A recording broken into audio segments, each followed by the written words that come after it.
ఒక్క ఆజ్ఞ ఇస్తే ఈ నగరం మొత్తం క్షణాల్లో నేలమట్టమైపోయేది. కాని ఆ మహానుభావుడు ప్రతీకారాన్ని కాదు, ప్రపంచం ఎన్నటికీ మరిచిపోలేని ఒక నిర్ణయాన్ని తీసుకున్నారు. ఇప్పుడు ఆ కన్నీళ్లు తెప్పించే నిజమైన సంఘటనేమిటో తెలుసుకుందాం. దైవ ప్రవక్త ముహమ్మద్ సల్లల్లాహు అలైహి వసల్లం వారు మక్కాలో 10 సంవత్సరాల పాటు ఆయన ప్రజలను ప్రేమతో అల్లాహ్ వైపు పిలిచారు. కానీ ప్రతిఫలంగా అవమానాలు, హింస, ఎగతాళి మాత్రమే ఎదురయ్యాయి. అయినప్పటికీ ప్రవక్త వారు ఆశను కోల్పోలేదు. తాయిఫ్ ప్రజలు అల్లాహ్ సందేశాన్ని స్వీకరిస్తారేమో అనే ఆశతో అక్కడికి వెళ్లారు.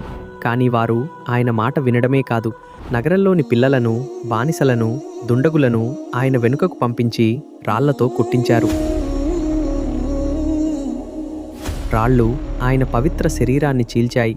ఆయన పాదాల నుండి కారిన రక్తం చెప్పుల్లో గడ్డకట్టిపోయింది. ప్రతి అడుగు బాధతో నిండిపోయింది.